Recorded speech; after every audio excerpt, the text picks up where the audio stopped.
Sobat Milenial and Gen Z, apa kabarnya? Semoga kalian sehat ya.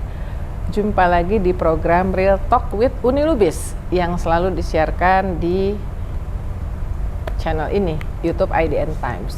Nah, di program ini saya selalu menghadirkan narasumber meskipun virtual, orang yang mengetahui dan bisa menjelaskan duduk perkara sebuah fenomena, peristiwa. Karena di balik sebuah peristiwa, isu fenomena selalu ada sosok manusia. Dan tagline program ini juga adalah karena pengalaman adalah guru yang terbaik. Dan saya alhamdulillah berhasil mengundang sosok yang pengalamannya panjang banget nih. Usianya, kalau saya nggak tahu kalau bisa seumur panjang narasumber Real Talk ini. Beliau sudah berusia 85 tahun. Saya mungkin menyebutnya juga sebagai kolumnis yang rajin dari IDN Times. Tulisan-tulisannya setiap minggu bisa dibaca di kolom opini IDN Times. Profesor J. Sudrajat Djiwandono, Prof. Thank you banget udah sampai. Ya, ini kantornya milenial, Prof. Dulu Profesor Sudrajat ini saya kenal ketika saya masih jadi reporter meliput ekonomi, karena beliau selain pernah menjadi wakil Menteri Perdagangan atau zaman itu disebutnya Menteri Muda Perdagangan, juga sebagai Gubernur Bank Indonesia, sampai kemudian diberhentikan mendadak oleh Presiden Soeharto. Kira-kira 2 bulan sebelum Presiden Soeharto dipaksa berhenti oleh demonstrasi atau kekuatan reformasi. Nah, jadi kalau kita baca dimanapun, salah satu alasan kuat ya yang muncul adalah itu sesudah Gubernur Bank Indonesia yang waktu itu belum independen, lembaganya itu menutup 16 bank, termasuk 3 bank milik keluarga Soeharto. Nah, wawancara saya terakhir dengan Profesor Sudrajat itu saya ingat bulan Desember 1956, Prof. Di Bank Indonesia ya, dan salah satu hal yang saya ingat, saya rasa sebagai jurnalis zaman saat itu Profesor Sudrajat itu selalu membuat yang mewawancarai itu harus jelas, jadi nggak model instan doorstop. Jadi menyediakan waktu kayak berasa belajar juga, tidak hanya wawancara. Nah, ini situasi yang menarik loh, Prof, bahwa semuanya merasa tidak pasti. Ya, saya ketemu dengan pimpinan-pimpinan bank yang kelihatannya kuat, ya, profitnya puluhan triliun, tapi minggu-minggu ini merasa juga penuh dengan ketidakpastian karena ekonomi Indonesia yang sangat terpengaruh juga dengan situasi global. Nah, gimana menjelaskan apa yang sedang terjadi dengan situasi ekonomi global ini, Prof? Oke,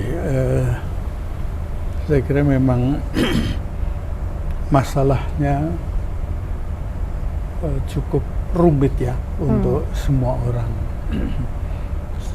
Beberapa waktu terakhir, kesibukan dari negara-negara berkembang terutama adalah menghadapi dolar yang menguat. Memang dolar ini seperti buah simalakama ya. Di satu pihak semua orang kepengen untuk membebaskan diri supaya jangan terlalu tergantung. Di pihak yang lain memang rasanya tidak mungkin gitu ya. Sampai sekarang pun setelah negara-negara yang tergabung di dalam BRICS juga dengan RRC, Rusia dan yang lain-lain mulai menawarkan cara berdagang yang menggunakan mata uangnya sendiri-sendiri, artinya tidak memerlukan dolar lagi, dan itu makin banyak ya, makin besar. Volume dari BRICS saja perdagangannya sudah meliputi mungkin 260-an miliar dolar. Dan negara-negara ASEAN, tentu saja termasuk Indonesia, juga melakukan hal yang sama dengan RRC, dengan Jepang, dengan Korea Selatan. Saya lupa persisnya sampai meliputi berapa jumlahnya, tetapi jelas besar. Nah, yang akhir-akhir ini seperti saya katakan,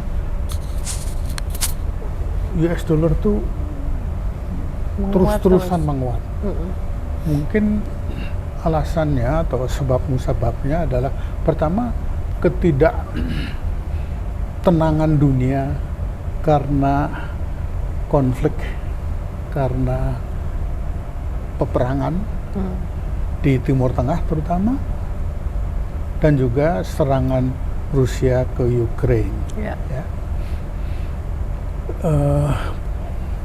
Konflik bersenjata di Timur Tengah ini sebagaimana diketahui dimulai dulunya dengan bulan Oktober tahun 2023 pada waktu Hamas menyerang Israel dan menewaskan 1.200 orang Israel.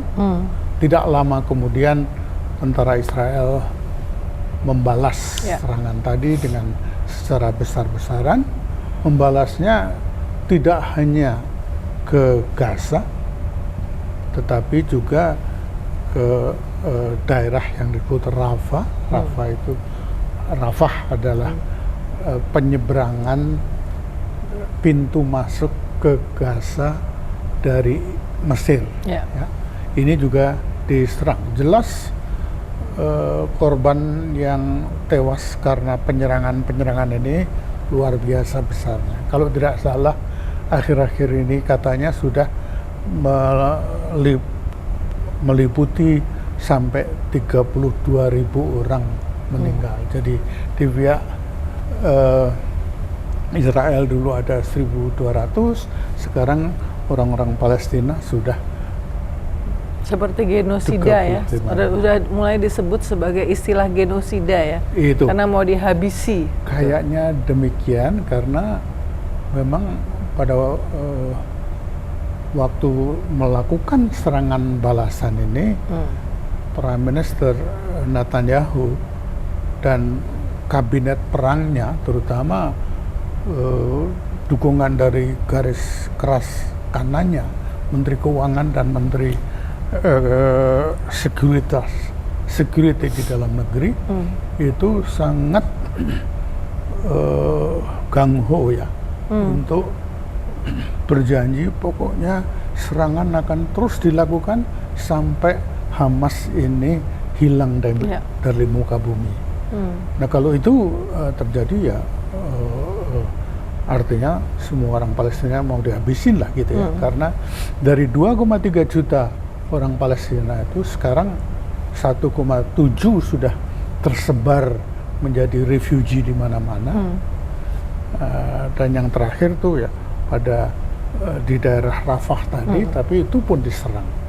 Jadi itu kekacauan tadi ditambah dengan Ukraine yang terus-terusan diserang oleh Rusia yang terus berkepanjangan, ini minimal meningkatkan harga energi, harga migas ya. Tapi juga karena Ukraine ini pabrik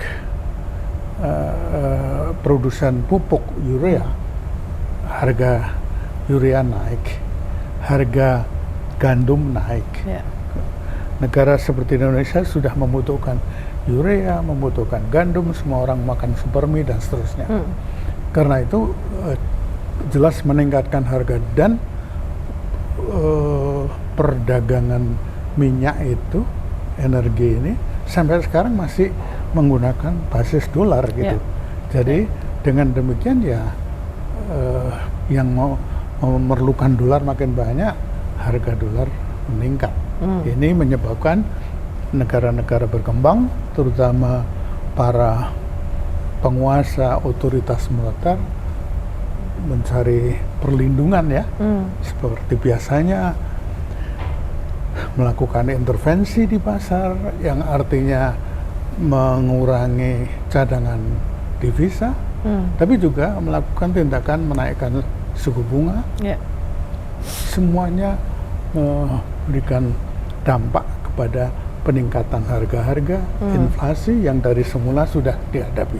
Jadi peningkatan nilai dolar ini telah memberikan dampak negatif di hampir seluruh dunia.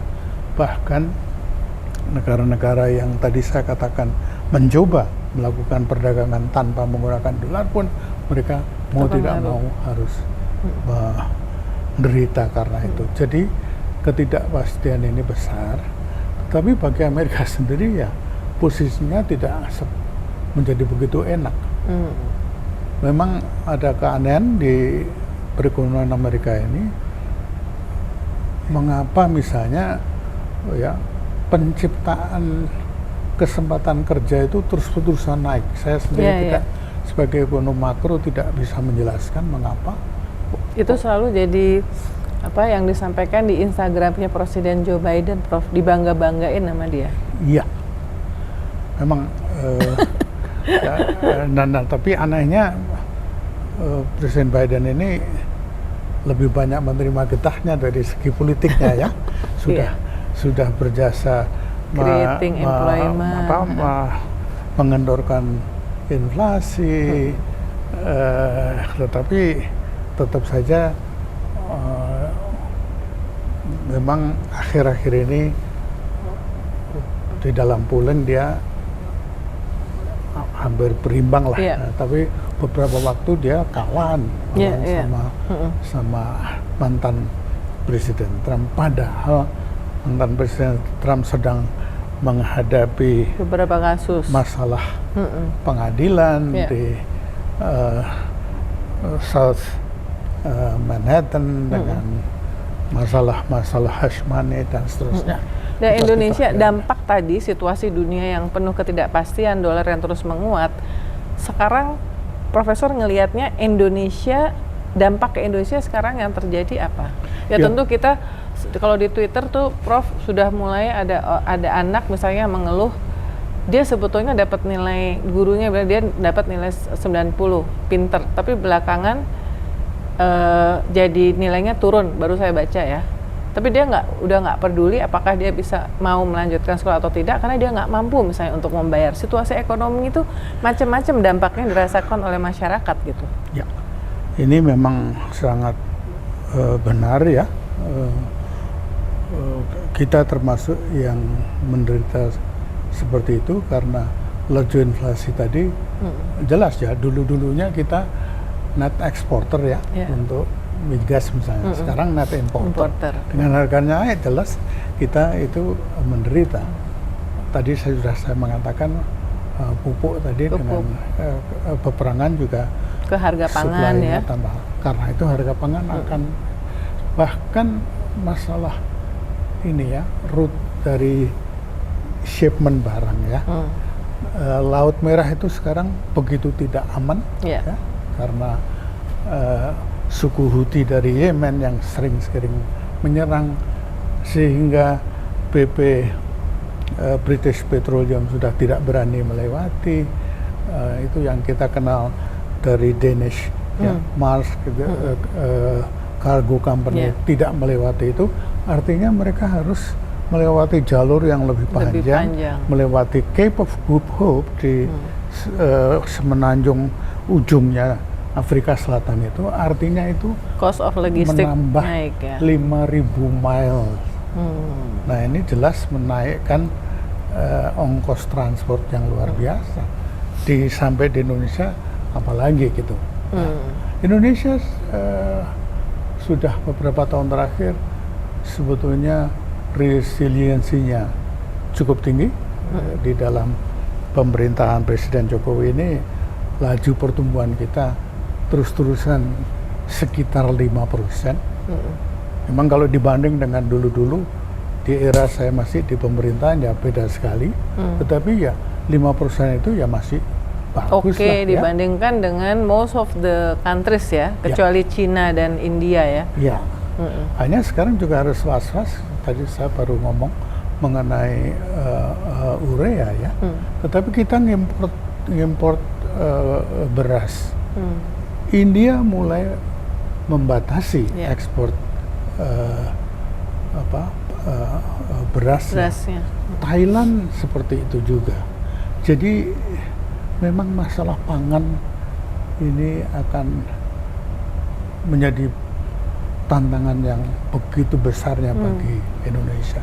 Dengan penduduk yang demikian besar, perlu dikasih makan, dan kita memang sangat tergantung dengan mengkonsumsikan beras ini. Impor. Maka masalah beras ini memang pelik. Ya, syukur ada pemikiran sudah cukup lama yang akan dilanjutkan, seperti saya dengar dari pemerintahnya akan datang mengenai food estate misalnya. Ya, mudah-mudahan ini bisa berhasil untuk mengurangi tekanan terhadap inflasi dan harga beras. Dari segi pengelolaan moneter, saya kira kita juga cukup lumayan ya, pengalaman yang sudah terjadi beberapa waktu terakhir. Dan di dalam dunia modern ini memang istilah saya sektor moneter itu bisa membantu sektor fiskal sampai beberapa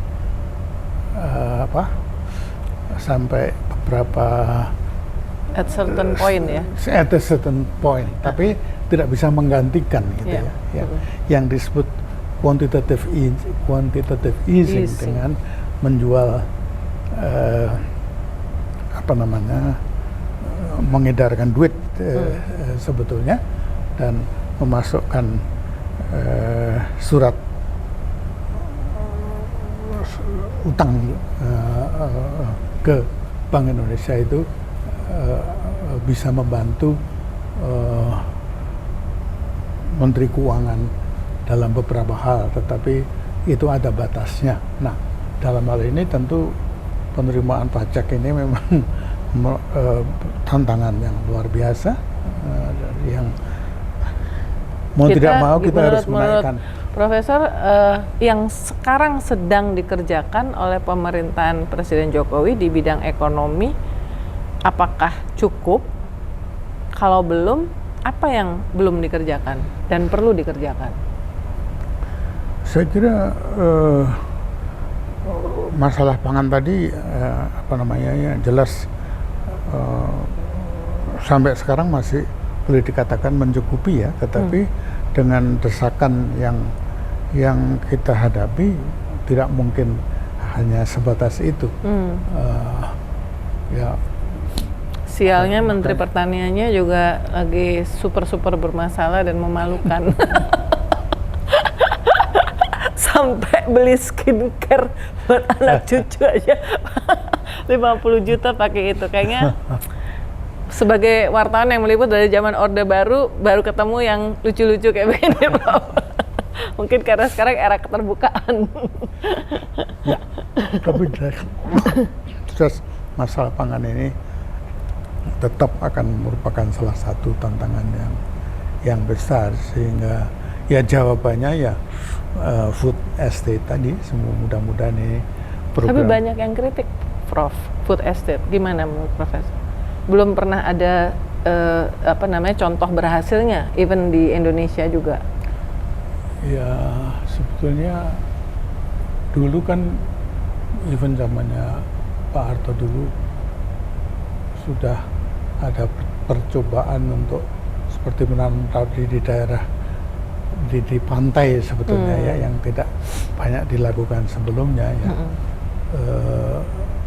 Tapi saya sendiri belum mengetahui bagaimana hasilnya dari segi teknik agronominya gitu ya.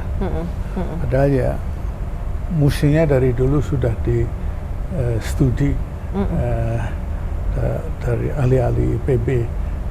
Ya kita dulu sudah menggunakan padi unggul IR macam-macam gitu, 5 atau apa gitu ya. Sehingga meningkatkan daya panennya sampai lebih dari biasanya gitu ya. Mungkin itu yang tetap harus dilakukan karena ya kita masih menggantungkan kepada penggunaan padi meskipun konsumsi gandum dengan kebanyakan orang makan supermi itu juga makin banyak gitu ya. Kalau nyebutnya supermi ini ketahuan nih kayak saya orang lama. Zaman itu saya pertama kali ada merek itu ya, Prof. Iya. Supermi. Ada Indomie, terus Indomie. Tetapi bagaimana ya, saya pernah menjadi tim penasihat ekonomi Presiden Malawi. Malawi suatu negara landlocked tetangganya dari Afrika Selatan dan Mozambik ya, kecil, sangat rendah PDB per kapitanya pada waktu saya ngomong mengenai tahun 2014, waktu itu per kapita income-nya hanya 700 US dollar. Kehidupannya begitu sederhana. Nah, yang dihadapi mereka juga seperti itu. Tapi saya karena sering ke situ waktu itu sudah heran karena di sana banyak orang makan Indomie. Oh iya, jadi Indofood itu sangat laris, diminta untuk buka pabrik di hampir semua negara Afrika. Jadi mereka emang, cuman yang di sana lebih nggak enak sih, Prof, karena nggak pakai minyaknya itu, padahal yang minyaknya itu yang enak kan. Tapi kita sendiri tidak memproduksikan gandum. Itulah iya, benar itu ya. Ya, jadi pangan penting. Dari segi moneter, BI sudah melakukan yang bisa dilakukan. Fiskal mungkin gimana, Pak? Apakah sudah cukup yang dilakukan sekarang? Saya kira memang fiskal masih perlu digalakkan lagi ya, karena dari segi tax ratio ya, rasio antara penerimaan pajak dengan PDB yang kita bisa melakukan sekarang baru sekitar 10% itu ya terlalu rendah untuk kita sebetulnya, karena ya, dulu zaman Orde Baru dulu kita pernah sampai 16%.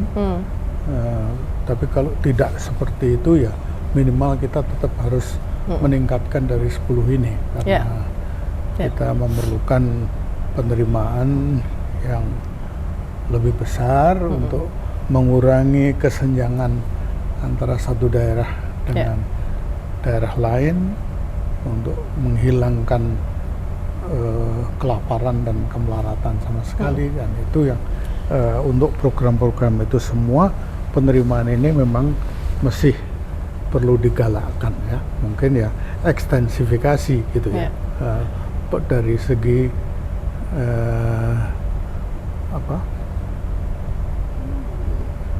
ketelitian pembayaran itu sendiri aja menurut saya nggak tahu, saya belum pernah menangani permasalahan ini, tapi dari itu aja mestinya sudah bisa ada peningkatan daripada penerimaan menurut saya. Benar nggak pemerintahan atau Pak Prabowo itu atau di timnya, tim ekonominya itu ingin memisahkan antara jadi Kementerian Keuangan tuh dipisah, yang semacam IRS-nya seperti di Amerika yang ngurusin pajak penerimaan negara itu dipisahkan dari treasury, tugas-tugas sebagai bendahara negara gitu. Benar nggak itu, Prof? Saya belum tahu persis, tapi memang pernah ada suara-suara demikian. Saya kira pada akhirnya mana yang akan dipilih, kalau dikerjakan dengan serius dan sungguh-sungguh, dua-duanya akan memberikan hasil yang lebih baik deh gitu. Nah, dengan situasi seperti sekarang, tanggal 20 Oktober 2024 insya Allah Presiden terpilih Prabowo Subianto akan dilantik secara resmi. Jadi situasi yang semua orang yang krusial itu adalah siapa, atau mungkin kalau nama tidak karena itu prerogatif presiden ya, tapi kriteria menteri-menteri kabinet ekonomi seperti apa yang harus ada dan tepat untuk membawa Indonesia mengarungi situasi yang penuh badai ketidakpastian ini, Prof? What kind of? Ya, mestinya ini sangat normatif jadinya ya. Kriteria, jadi mungkin nggak ngomong orang. Kriterianya ya, pokoknya nomor satu orang itu harus jujur gitu ya. Sering orang masalah jujur aja nggak tahu persis apa yang dimaksudnya. Dikira yang namanya korupsi itu hanya ngambil duit dari pemerintah gitu.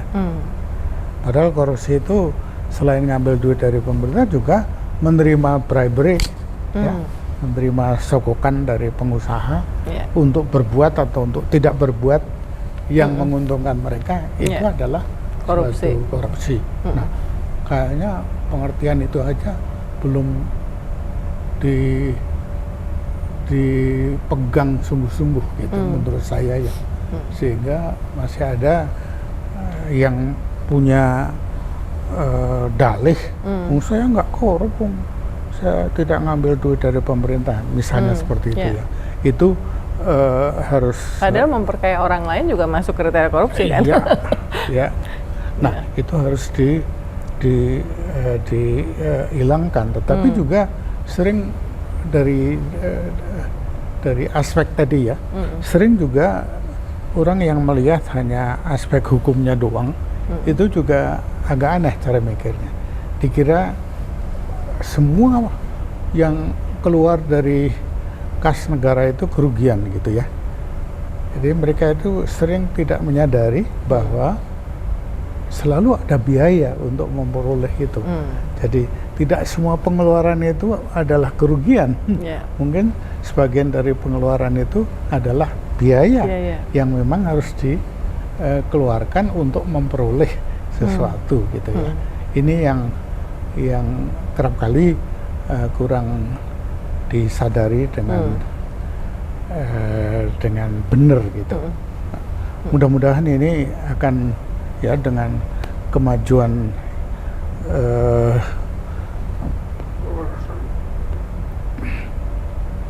mensistematisir pembukuan dari data kita, pengumpulannya untuk menganalisa yang lebih baik dan seterusnya dan seterusnya.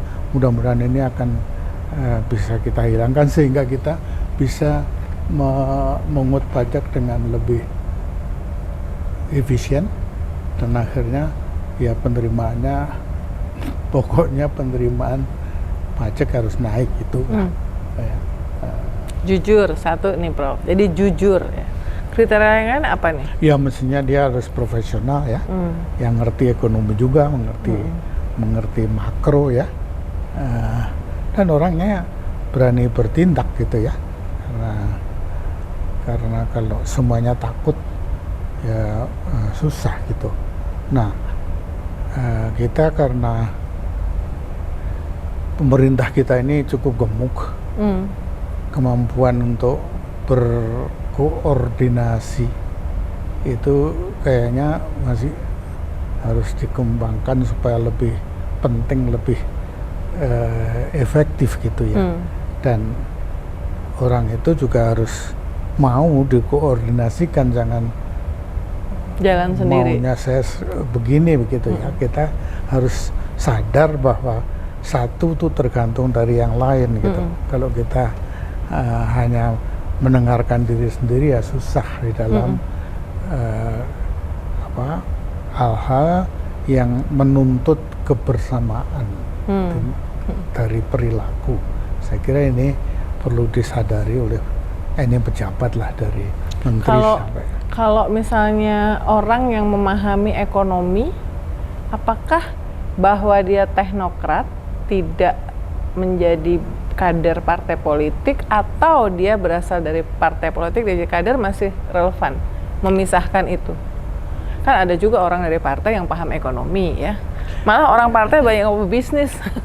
Jadi pasti paham banget sama ekonomi.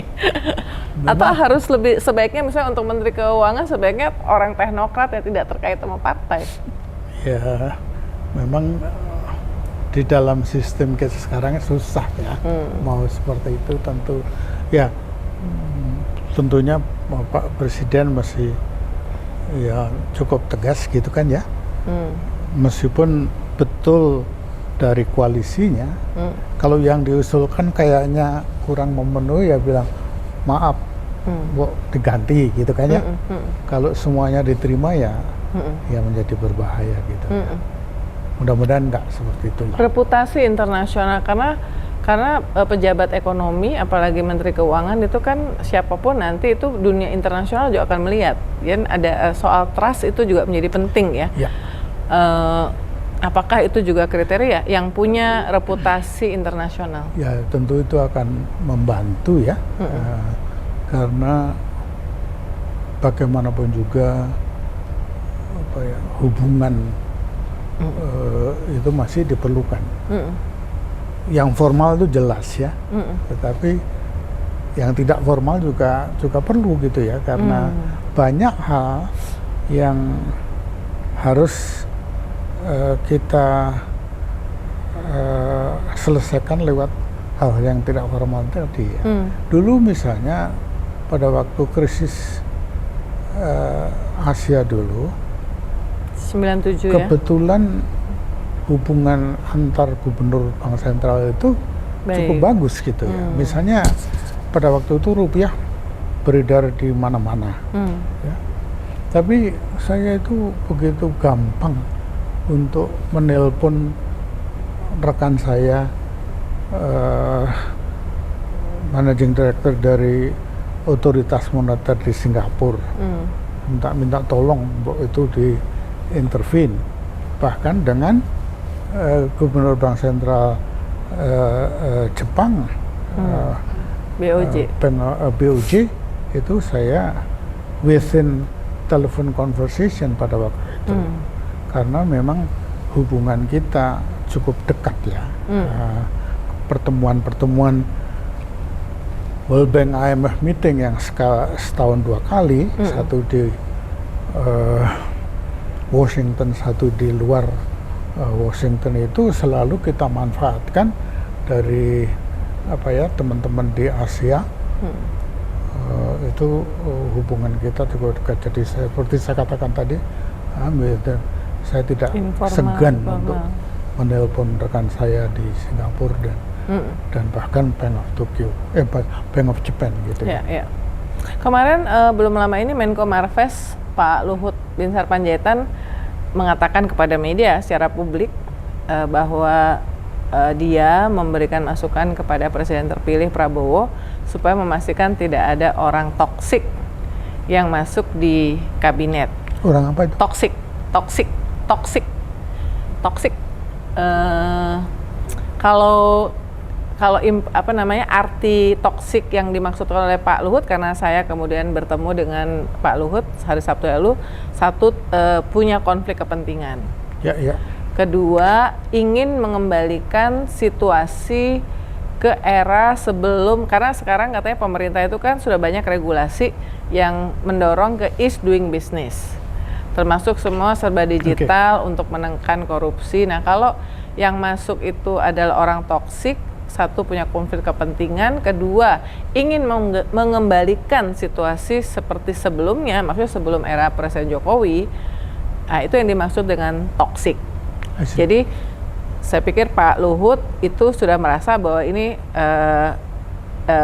pemerintahan Presiden Jokowi ini sudah melakukan banyak hal yang menurut Pak Luhut baik. Jangan sampai dibalikin lagi ke situasi sebelumnya. Kalau menurut Prof. Sudajat, apakah setuju dengan pemikiran Pak Luhut? Saya kira itu memang situasi ini beda dengan dulu gitu ya. Kalau dulu lebih gampang gitu ya, karena semua kayaknya lebih gampang diatur. Tapi sekarang kan yang memang namanya sesuatu koalisi. Ya. Tapi karena itu memang hal-hal semacam ini orangnya memang tidak mempunyai konflik of interest itu sangat benar ya. Tidak berarti bahwa seorang pengusaha tidak bisa menjadi menteri. Hanya bisa nggak dia menunjukkan benar-benar bahwa pada waktu itu tidak hanya secara hukum dia meninggalkan, tidak jadi komisaris dan seterusnya, tidak jadi direksi, tapi betul-betul dilaksanakan karena itu sebetulnya umum dan bisa dilaksanakan di dunia demokrasi ya. Karena kan misalnya publik sulit menerima kalau dia pengusaha atau dia punya tambang misalnya, lalu kemudian dia menjadi menteri yang mengurusi masalah tambang, apakah menteri SDM, menteri investasi, menteri perdagangan, kalau berkaitan dengan ekspor, dia bisa bersikap adil, tidak ada konflik of interest dalam membuat policy. Kan itu sulit dipercaya ya, Prof. Saya kira memang sulit ya. Bagaimana agar itu tadi orang mau konsekuen beneran bahwa dia tidak kalau dia ngomong A ya A gitu ya, bukan A di depan B di belakang begitu ya. Bagaimana caranya saya nggak ngerti. Sebagai seorang leader harus ngerti, tapi ya hubungan manusia ini masih pada akhirnya begitu penting supaya kita tahu ya. Nah, mungkin ya kalau ada pakai itu ya susah gitu ya. Sungkan.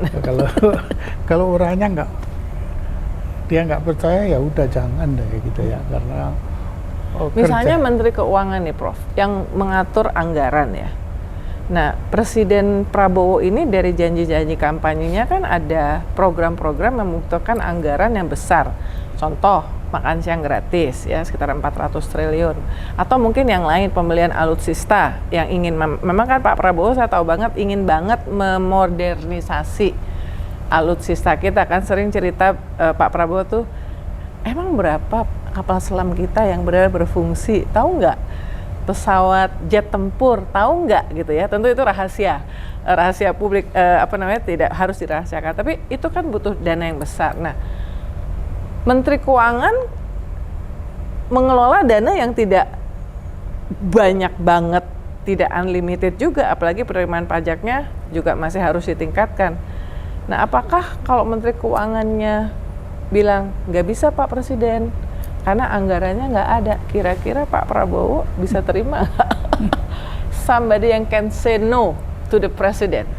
Ya, saya nggak tahu ya bagaimana realisasi dari masalah-masalah yang begitu spesifik ini, tapi ya mestinya orang yang masuk di dalam kabinet itu ya mengerti program pemerintah dan seterusnya dan seterusnya.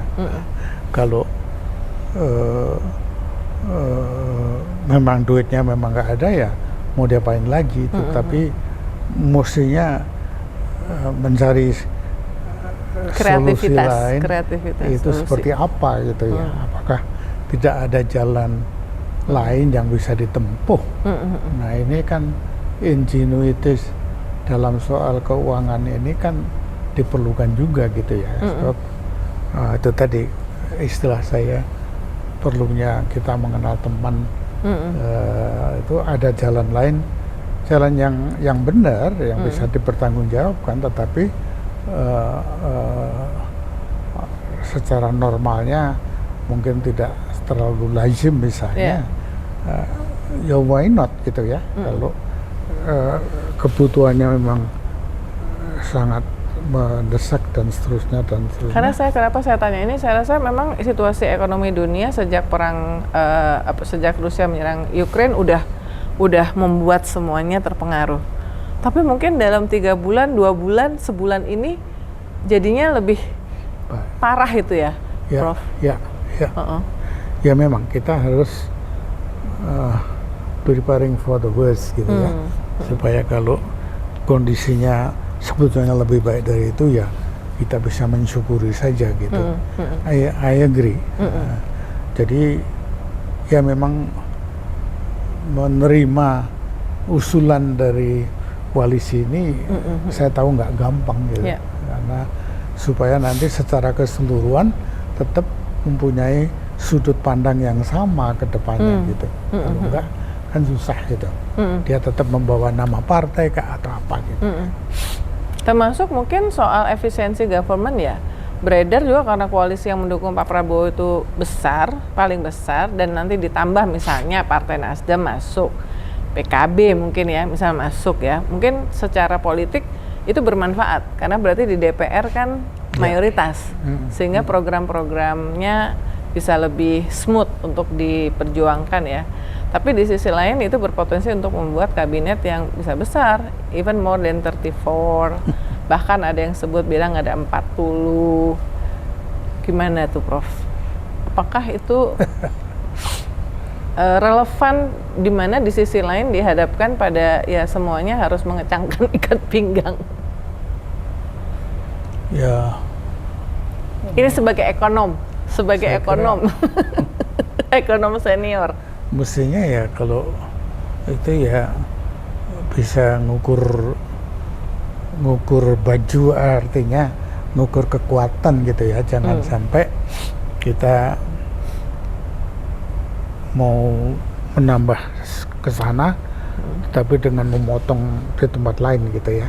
Kalau bisa gitu ya. Saya kira itu kalau ada trade off semacam itu harus dilakukan gitu. Mana yang sebaiknya untuk keseluruhan gitu ya. Kita melihat satu persatu dulu, tapi setelah itu kerangkaiannya secara keseluruhan seperti apa. Kalau yang keseluruhannya tidak memungkinkan ya kita pikir kembali lagi mana yang baik gitu. Pada akhirnya toh ada gitu ya. The second best mungkin ya, tapi tetap saja masih best namanya gitu. Ini situasi yang lebih sulit kayak mungkin Pak Prabowo berpengalaman melihat bahwa misalnya di era Presiden Soeharto tuh like it or not mengangkat menteri-menteri ekonomi, teknokrat yang kualitasnya bagus-bagus ya. Dan tidak ada keharusan koalisi kan, artinya benar-benar prerogatif itu berapa prerogatif. Sekarang katanya prerogatif itu kan harus mempertimbangkan koalisi yang gemoy ya. Bakal lebih sulit dong ini. Mudah-mudahan partainya juga sadar akan itu, dan kalau Pak Prabowo mestinya berani mengatakan bahwa jangan ini kalau memang dia nggak cocok ya. Tapi posisi-posisi yang penting itu meskipun namanya mungkin tidak bisa disebut, memang Pak Prabowo sudah punya, katakanlah emang sejak 1 tahun yang lalu, apalagi udah mempersiapkan jadi presiden, itu sudah punya bayangan gitu. Mestinya iyalah, saya nggak tahu. Jadi nggak terlalu terpengaruh sama apapun koalisinya, karena memang orangnya kan harus orang yang tepat ya, Prof.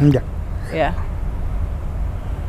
Jadi mestinya kalau udah punya gambar gitu kan, ada yang masuk, nggak benar, oh yang lain gitu kan, sampai yang paling mendekat itu yang mana? I don't know. Ini mestinya apa namanya? Ada sesuatu skill tersendiri ya, dari leadership di dalam sesuatu kehidupan demokrasi yang perlu dipenuhi, bisa tegas tetapi yang mendukung kita menerima dengan baik gitu kan ya. 2 pertanyaan terakhir. Saya ingat sekali waktu saya reporter meliput Profesor Sumitro, mertuanya Pak Sudrajat, ayah Pak Prabowo. Yang paling teringat adalah 30% dari anggaran negara bocor. Itu yang teringat sekali pada saat itu Profesor Sumitro ya. Dan tahun 2019 juga Pak Prabowo di pidato di video yang viral juga yang bocor-bocor segala macam. Profesor Sudrajat melihat sekarang ini masih seperti itu nggak? Masih banyak anggaran yang bocor nggak? Saya nggak ngerti berapa besarnya ya, tetapi kayaknya iya gitu ya. Ya bahwa tax ratio kita masih begitu aja itu ya sebetulnya istilahnya ya kebocoran sebetulnya. Artinya orang yang seharusnya membayar mungkin dia bisa nggak bayar, nggak tahu Apa yang terjadi saya nggak ngerti. Hanya dari segi apa ya, dari segi tren maupun data yang secara historis yang bisa kita lihat, mestinya nggak menurun gitu ya, kok malah menurun. Apalagi kalau sama Laos saja kok kalah, itu untuk saya itu susah menerima gitu ya. Saya nggak ngerti, saya tidak pernah bekerja di situ, tetapi there must be something not right menurut saya gitu. Yang mana saya nggak tahu persisnya, yang menyebabkan pada akhirnya penerimaannya kurang gitu. Dan berapa perusahaannya saya nggak berani bilang, nggak ngerti, tapi ya mestinya ya cukup besar lah gitu ya. Prof, ini kan IDN Times ini menargetkan pembaca atau audiens milenial and Gen Z. Kayaknya putra keduanya Budi Jiwandono masih milenial nggak ya? 30 berapa usianya? Milenial kan sampai 35. Udah 42. Oh, udah lewat ini. Tapi masih muda lah. Dengan situasi seperti ini, apa advice dari Prof terhadap anak muda nih supaya survive dengan situasi ekonomi seperti ini? Katakanlah misalnya, apakah aku bayangin Prof ngasih advice kepada Mas Tommy dan Mas Budi, anaknya, sama lah kayak ngasih advice kepada yang menonton ini. Ini situasinya nggak jelas dan anak muda termasuk terpengaruh kan, Prof. Kalau perusahaan itu bangkrut, tidak bisa bayar utang segala macam, ya mereka jadi pengangguran kan.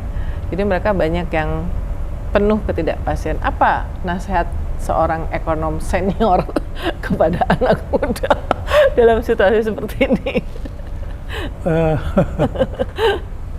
Saya sebenarnya tidak berani ya menasihati. Tapi, yang pernah diomongin ke dua putranya deh misalnya, how to survive. Saya sebenarnya kalau mengenai itu sebagai seorang pendidik, saya lebih banyak memberikan contoh daripada ngomong gitu ya. Ngomong saya nggak banyak, tetapi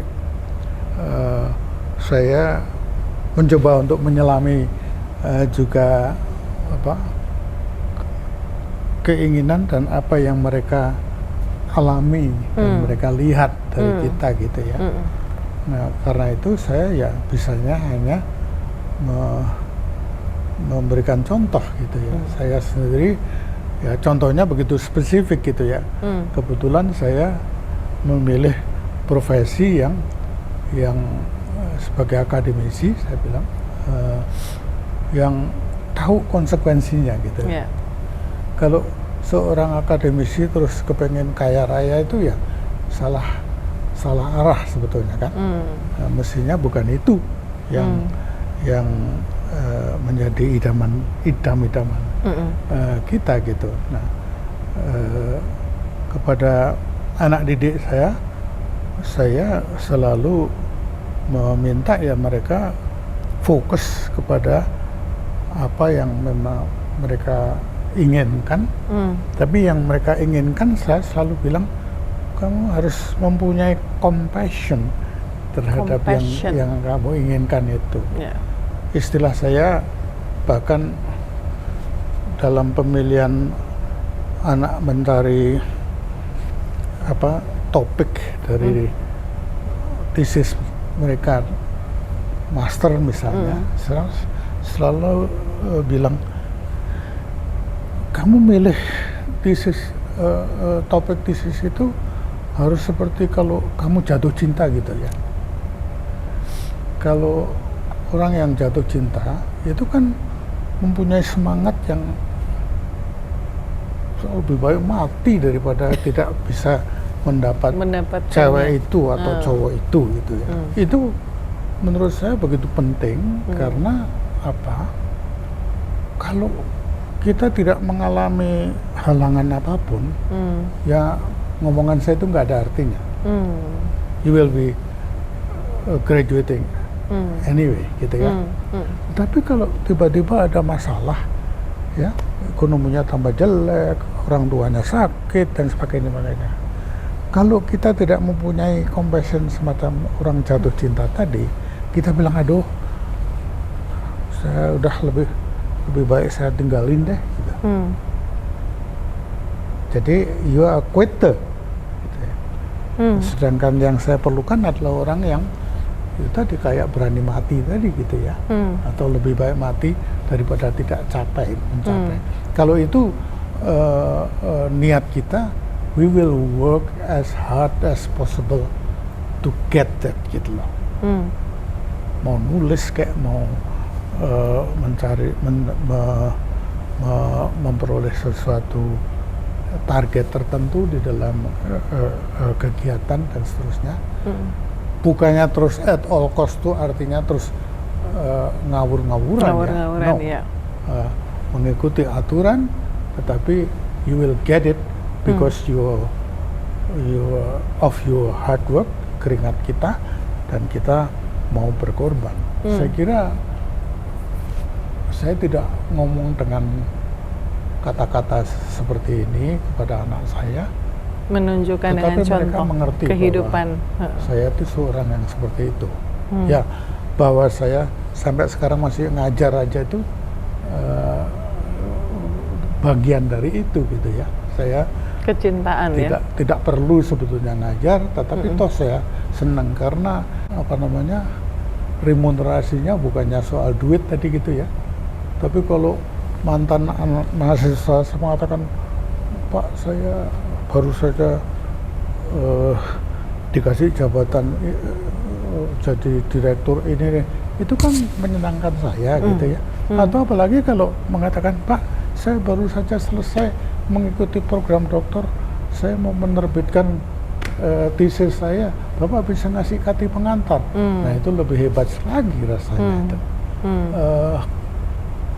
Itu adalah remunerasi yang tidak bisa diukur dengan uang gitu ya. Tapi priceless. Untuk saya sangat berharga dan saya membanggakan karena punya mahasiswa yang kedekatannya masih dari dulu sejak mahasiswa sampai sekarang. Dia masih laporan. Saya tidak ngomong mengenai orang Indonesia ini. Mahasiswa saya banyak orang Cina dari mainland gitu ya, yang sekali-sekali masih nulis email hanya karena cerita kondisi mereka kan. Itu yang membanggakan kita. Nah, mereka sendiri saya tidak pernah cerewet banyak. Saya kalau ngajar banyak ngomong, tapi kalau mengenai kehidupan ya nggak usah lah. Tapi walk the talk ya, walk the talk, yes. Setuju banget aku. Last point banget, 20 Oktober 2024, apa yang bisa diharapkan oleh rakyat Indonesia dengan Presiden Prabowo, dari Presiden Prabowo? Kira-kira apa yang terjadi pada saat itu? Saya kok melihat bahwa goodwill dari masyarakat itu sudah begitu besar terhadap presiden terpilih, dan itu mesti harus dipenuhi gitu ya. Ya dipenuhi itu ya dengan melaksanakan sesegera mungkin program-program yang sudah dijanjikan. Misalnya seperti makan siang gratis itu ya, karena itu pemikirannya sudah lama, pembiayaannya seperti apa, secara praktisnya nantinya mau mendirikan dapur bagaimana dan seterusnya, itu mesti segera harus terwujud gitu ya. Tidak bisa langsung 100% jadi, tetapi akan kelihatan di mana hal itu dilaksanakan gitu. Dan supaya nantinya tidak diprotes, kayak saya mendengar di anggota DPR yang ini loh di daerah 3T ini nggak pernah ada apa-apanya gitu ya. Di sana hasilnya hebat, hasilnya apa, tetapi di sana semuanya guru tidak ada, sampai sekarang nggak diangkat dan seterusnya. Saya kira presiden terpilih orangnya mampu untuk membuktikan itu. Apakah Presiden Prabowo akan berkantor di IKN? Wah, saya walau sekarang kantor IKN masih pakai tenda dong. Istananya katanya udah jadi, Prof. Katanya kan Pak Jokowi bertekad tanggal 17 Agustus udah ini dirayakan di sana. Ketawanya penuh arti nih Profesor Sudrajat. Nah itu tadi teman-teman sekalian obrolan. Sebetulnya kalau ngobrol sama Profesor Sudrajat itu mau menimba ilmu dan pengalamannya itu bisa berjam-jam seperti zaman saya dulu jadi reporter, tapi di era sekarang sebaiknya tidak lebih dari 1 jam ya. Kalau di era digital. Terima kasih Prof sudah berbagi pengalaman dan sebetulnya kalau read between the lines kita jadi tahu apa yang sedang terjadi dan sebaiknya bagaimana kita bersikap termasuk untuk pemerintahan berikutnya. Saya Uni Lubis, mohon pamit dan saksikan Real Talk with Uni Lubis berikutnya. Salam. Terima kasih. Aku